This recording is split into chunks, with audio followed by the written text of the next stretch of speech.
رات جا رہی تھی اور دن آ رہا تھا. اب کسی کو کوئی شکوہ شکایت نہیں, رات بھی خوش اور دن بھی خوش. سبحان اللہ. اور ایک حکمت اور غور کریں کہ اللہ تبارک و تعالیٰ نے آپ کو کسی ایسے مہینے میں پیدا نہیں کیا جو پہلے سے برکت والا مانا جاتا ہو اور پہلے سے بزرگ مانا جاتا ہو, کرامت والا مانا جاتا ہو, جیسے رجب کا مہینہ, محرم کا مہینہ, رمضان کا مہینہ. یہ مہینے پہلے ہی سے برکت والے مانے جاتے ہیں, حرمت والے مہینے مانے جاتے ہیں. اور پھر دن بھی کوئی فضیلت والا پہلے ہی سے جو فضیلت والا ہو, جیسے جمعہ کا دن, وہ دن بھی اللہ تبارک و تعالیٰ نے حضور پاک صلی اللہ علیہ وسلم کے لیے منتخب نہیں فرمایا, مہینہ ربیع الاول کا منتخب فرمایا اور دن پیر کا منتخب فرمایا, تاکہ کسی کو یہ گمان نہ ہو کہ یہ مہینے کی وجہ سے اور فضیلت والے دن کی وجہ سے حضور کو شرافت ملی ہے, حضور کو فضیلت ملی. نہیں, بلکہ اس زمانے کو اور جگہوں کو, مقامات کو اور وقت کو ہمارے نبی کے ذریعے فضیلت ملی ہے, ہمارے نبی کے ذریعے ساری شرافت ملی ہے. اور یہ حرمت والے مہینے بھی جو محرم یا رجب ہے یا رمضان, ان کی جو عزتیں ہیں, ان کی جو کرامتیں ہیں اور ان کی جو فضیلتیں ہیں اور ان کی جو بزرگی ہے, یہ ہمارے آقا کے قدموں کے صدقے میں ہے. شیخ عبدالحق محدث دہلوی نے اسی کو تو یوں کہا تھا, حق آنست کے آن حضرت صلی اللہ علیہ وسلم متشرف بزمان نیست بلکہ زمان متشرف با است. یعنی حق بات یہ ہے کہ حضور پاک صلی اللہ علیہ وسلم کو زمانے سے شرافت حاصل نہیں ہوئی, بلکہ زمانے کو آپ کی ذات کے ذریعے سے شرافت حاصل ہوئی ہے.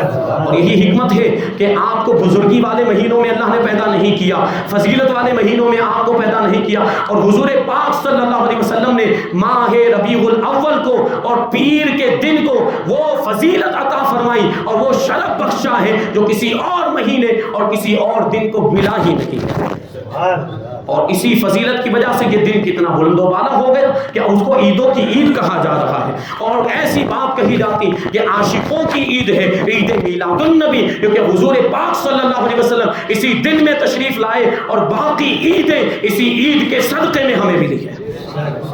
شیخ عبدالحق محدث دہلوی بڑی دیکھیں ایمان کو تازہ کرنے والی بات کہتے ہیں, عشق والی بات کہتے ہیں کہ اگرچہ جمعہ کے دن میں ایک ساعت ایسی ہے کہ جس میں دعائیں قبول ہوتی ہیں, جمعہ کے دن میں ایک ساعت ایسی ہے کہ جس میں دعائیں قبول ہوتی ہے, لیکن وہ ساعت بھی پیر کے دن کی اس ساعت کا مقابلہ نہیں کر سکتی جس ساعت میں رحمت للعالمین یعنی سارے جہانوں کی رحمت دنیا میں تشریف ہے.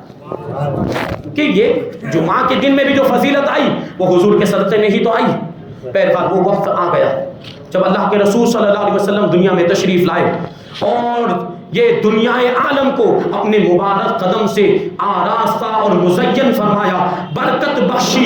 اللہ تبارک و تعالیٰ نے فرشتوں کو حکم دیا کہ آسمان کے دروازے کھول دو, جنت کے دروازے کھول دو, جنت کو سجا دیا جائے اور آفتاب کو, سورج کو نورانی لباس پہنا دیا جائے اور پوری دنیا کو اور پورے عالم کو, تمام عالم کو نور علی نور بنا دیا جائے کہ نور والا تشریف لانے والا. حضرت بی بی آمنہ رضی اللہ تعالیٰ عنہ فرماتی ہیں کہ جب حضور پاک صلی اللہ علیہ وسلم کی ولادت کا وقت قریب آیا تو میں نے ایک آواز سنی جس کی وجہ سے میں گھبرا گئی. پھر ایک سفید رنگ کا پرندہ آیا اور اس نے میرے دل پر اپنا پر مارا, اپنا پر لگایا, جس کی وجہ سے وہ خوف دور ہو گیا, وہ ڈر دور ہو گیا. اور پھر میں نے ایک سفید رنگ کا شربت اپنے پاس دیکھا تو اس شربت کو میں نے پی لیا تو میرے دل کو قرار حاصل ہو گیا اور سکون حاصل ہو گیا.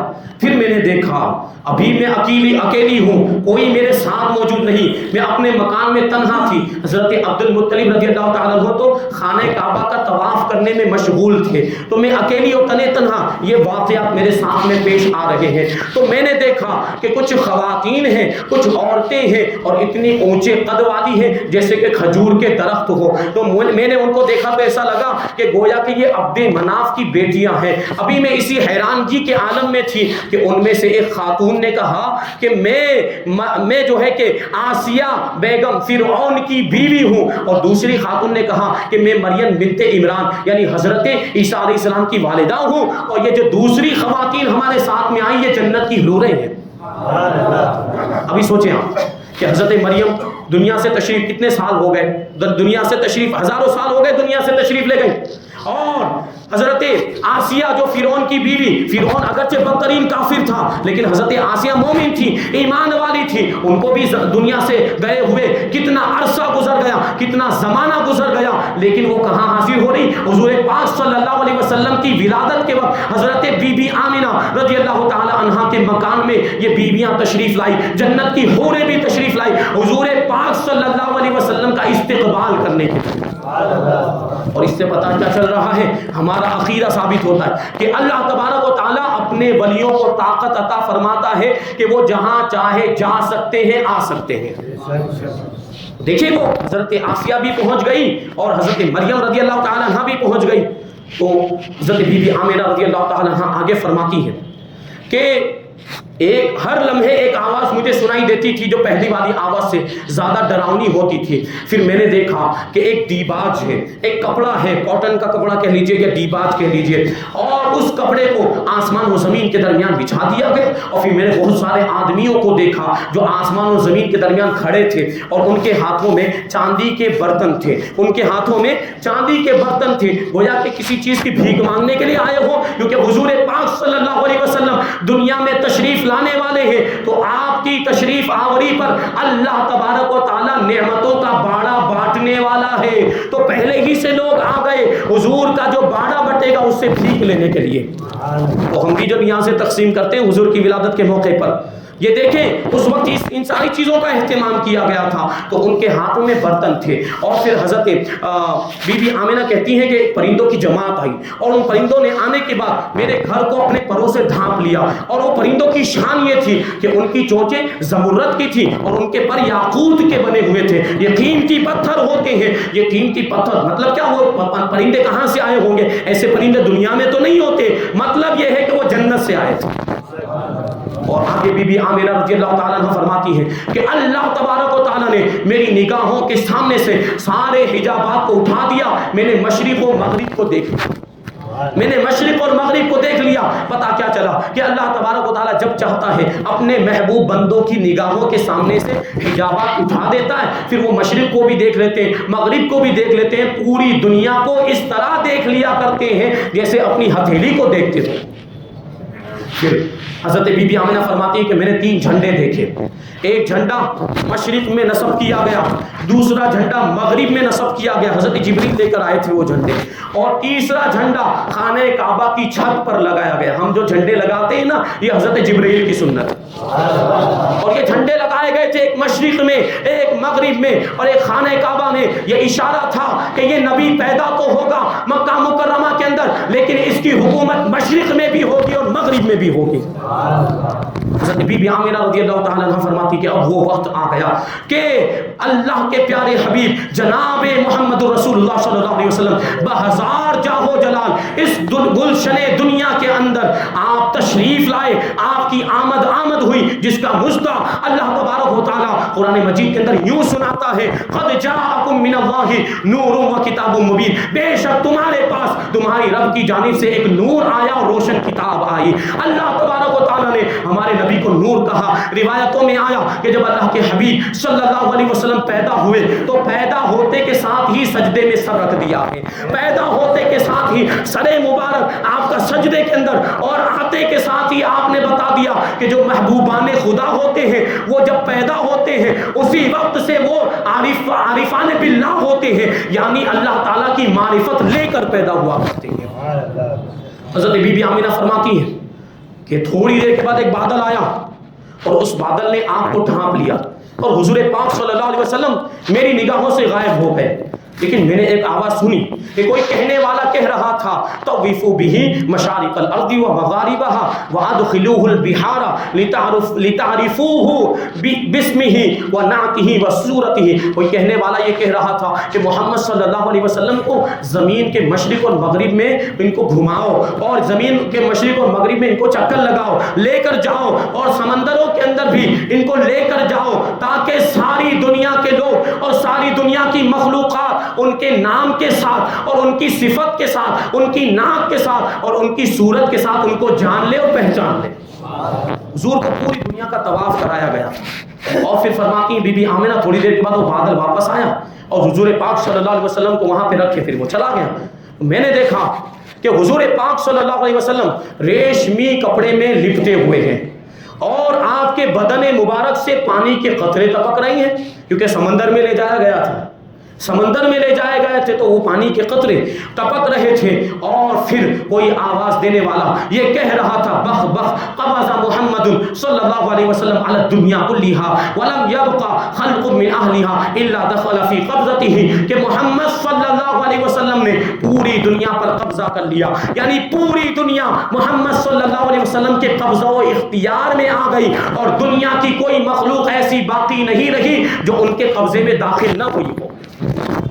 بی بی آمنہ فرماتی کہ میں نے پھر محمد صلی اللہ علیہ وسلم اپنے پیارے لخت جگر کو دیکھا تو ایسا معلوم ہوتا تھا کہ 14ویں رات کا چاند ہے اور آپ کے جسم مبارک سے مشک اور کستوری کی خوشبو آ رہی تھی.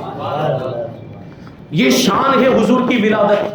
حضرت عبداللہ ابن عباس رضی اللہ تعالیٰ عنہ فرماتے ہیں کہ جب حضور دنیا میں تشریف لائے تو رضوان جنت نے جو جنت کے داروغہ فرشتے ہیں انہوں نے حضور پاک صلی اللہ علیہ وسلم کے کان میں یہ بات کہی تھی ابشر یا محمد ابشر یا محمد فما بقي لنبي علم الا وقد اعطيته فانت اكثرهم علما واكثر واشجعهم قلبا.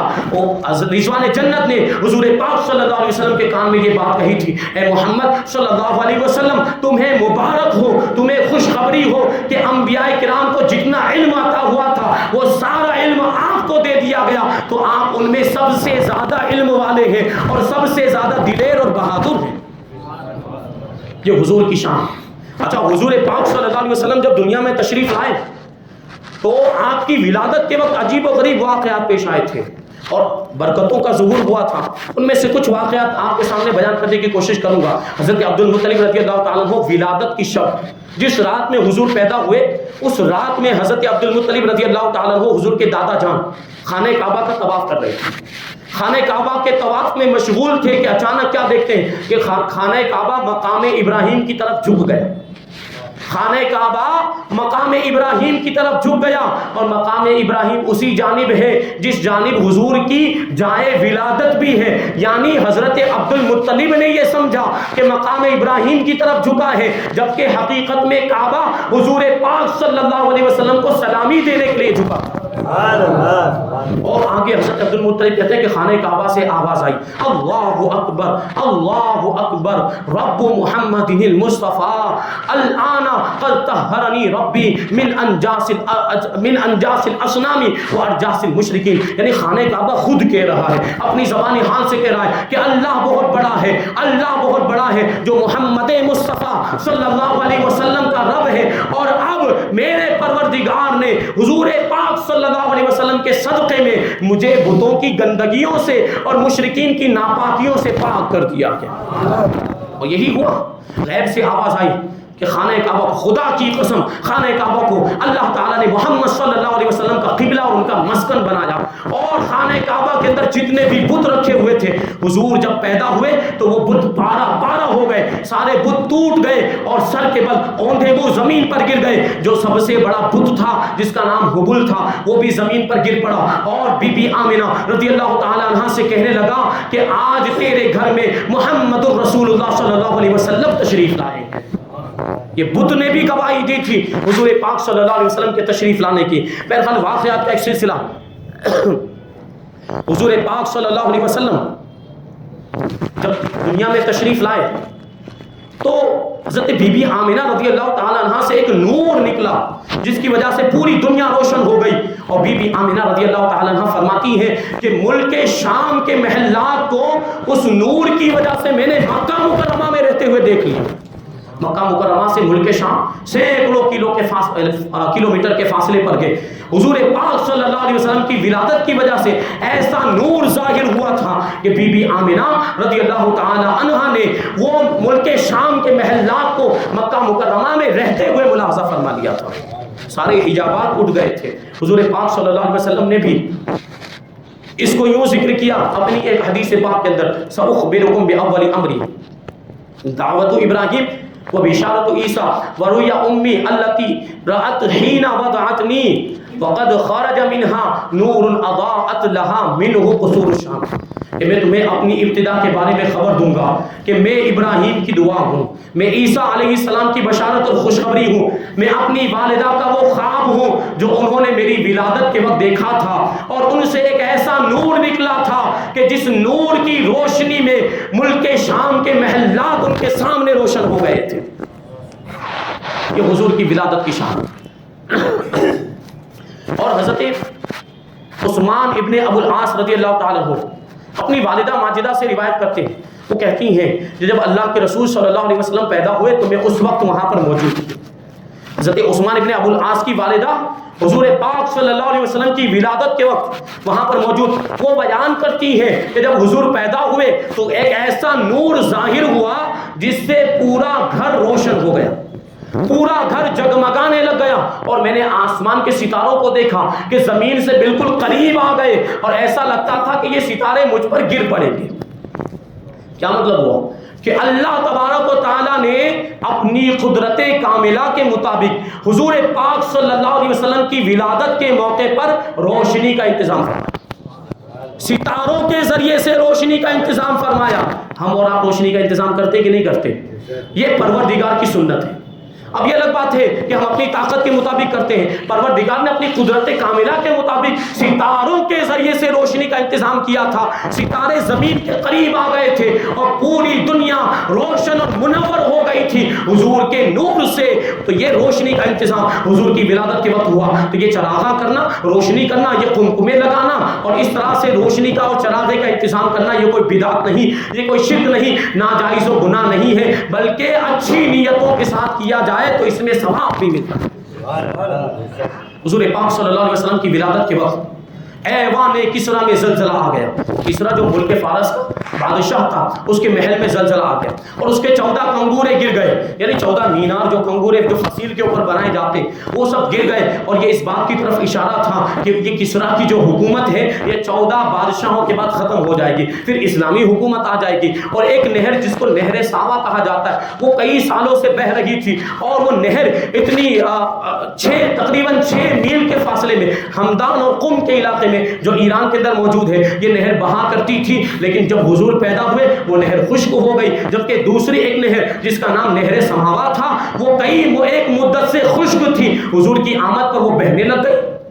اور پھر فارس کا آتش کدہ، ملک فارس میں آگ جلاتے تھے مجوسی، اور وہ آتش کدہ اس میں ہزاروں سال سے وہ آگ روشن تھی، اور اس آگ کو وہ لوگ بجھنے نہیں دیتے تھے، اس میں لکڑیاں ڈالتے، روزانہ ان کا معمول، یہ ان کی عبادت کے طریقوں میں شامل ہے کہ وہ آگ کے اندر لکڑیاں ڈالتے ہیں۔ وہ 1000 برس سے وہ آگ جل رہی تھی، وہ آتش کدہ روشن تھا، لیکن جب اللہ کے رسول صلی اللہ علیہ وسلم دنیا میں تشریف لائے وہ آگ بھی بجھ گئی جو 1000 سال سے روشن تھی۔